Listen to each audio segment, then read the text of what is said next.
pagkaon. Kung naku, pagkaon.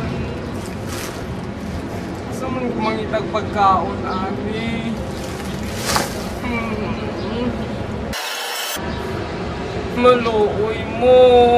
Maluoy mo.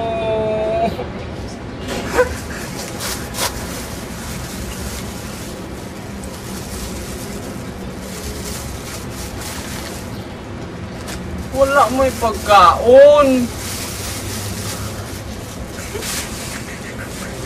Wala may pagkaon.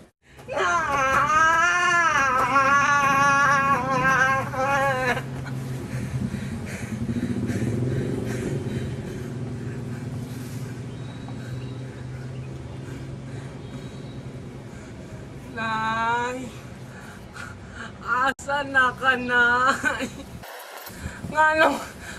Nganong gibayaan man ko ni muna.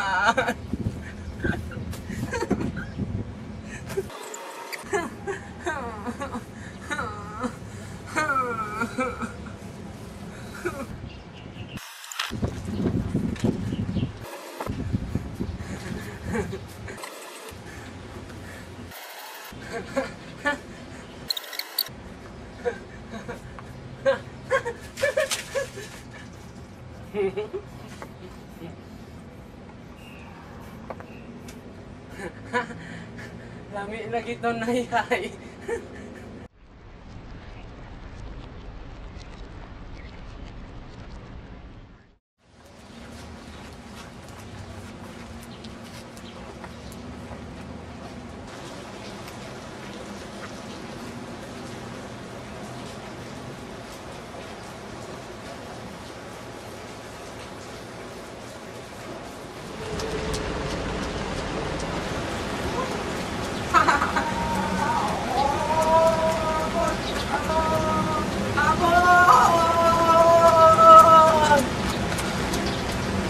Good.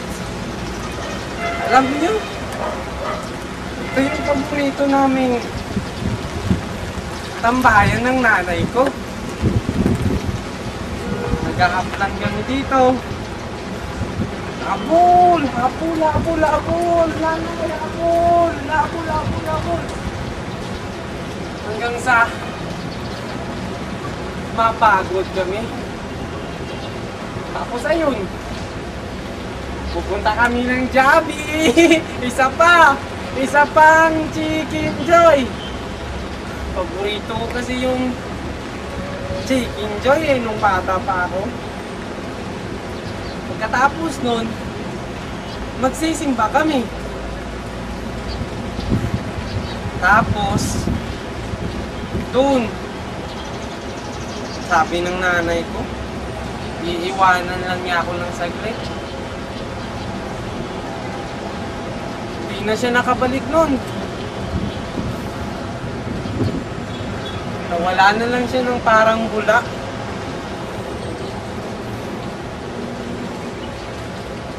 Kaya ngayon,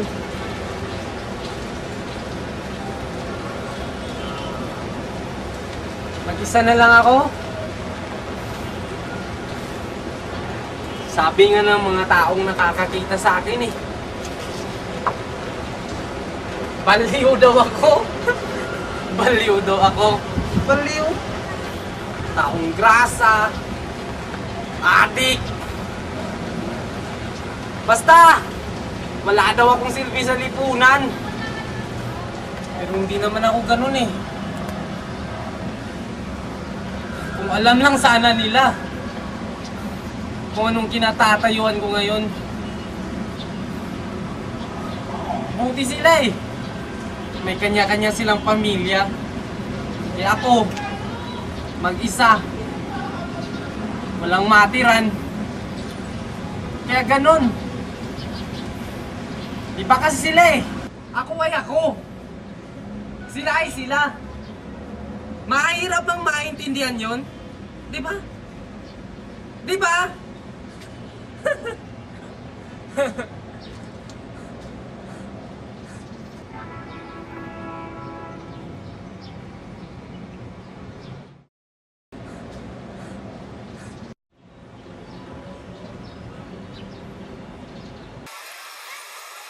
Ah! Ah!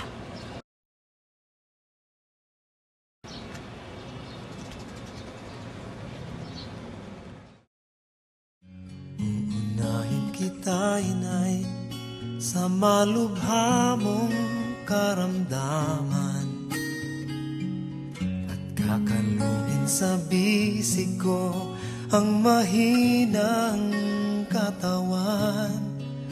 Magdamag kitang babantayan sa luksa't lumbay ng kadiliman, at ipapanalangin kong makita mo ang karigtan.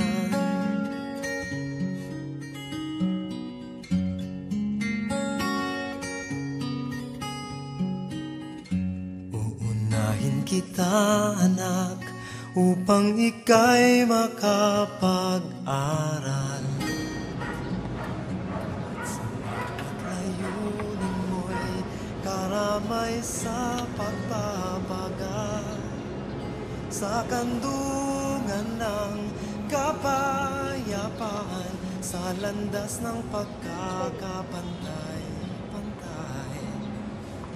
Ihahanda ko ang daigdig sa masagana mong buhay. Mas mahalaga sa akin ang iyong kinabukasan, ang mga mas pangunahin na mga pangangailangan, ang pangarap ng marami sa mundo ay hindi ko